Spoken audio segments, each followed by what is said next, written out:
નમસ્કાર દર્શક મિત્રો, હું વિવેક કલોલા આપ સર્વેનું યુટ્યુબ ચેનલમાં હાર્દિક સ્વાગત કરું છું.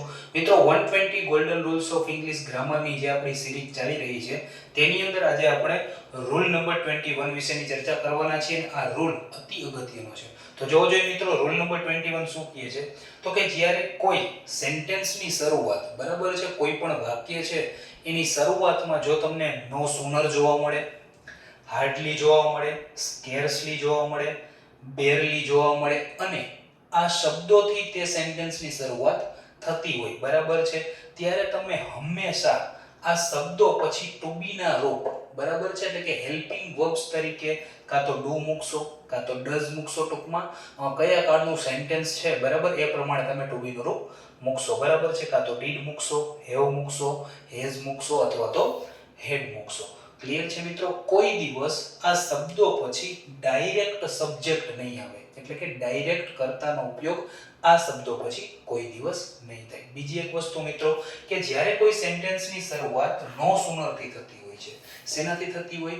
નો સૂનરથી, બરાબર છે, ત્યારે તેના પછી હંમેશા ધેન આવશે. શું આવશે મિત્રો? ધેન આવશે. આ THAN છે મિત્રો, એ છે THAN, બરાબર, THEN નહીં. બીજી વસ્તુ મિત્રો, જ્યારે કોઈ સેન્ટેન્સની શરૂઆત હાર્ડલી, સ્કેર્સલી, બેરલી, રેરલી, બરાબર છે, એનાથી થતી હોય, બરાબર છે, તો તેવા શબ્દોની સાથે તમે વેન લગાડશો. શું લગાડશો મિત્રો?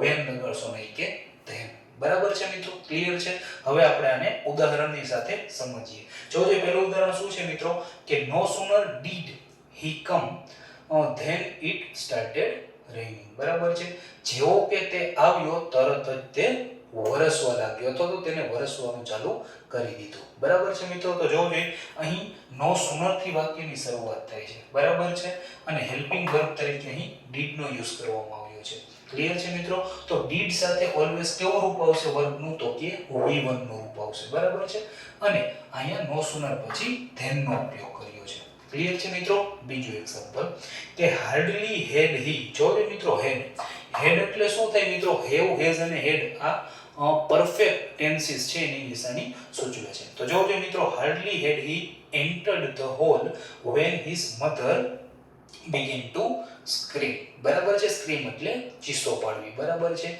તે હોલની અંદર, બરાબર છે, હાર્ડલી, બરાબર છે, સખત મહેનત કરીને, બરાબર, એ હોલની અંદર ઘૂસી શક્યો કે જ્યારે તેના મધરે સ્ક્રીમ એટલે ચીસો પાડવાનું ચાલુ કર્યું.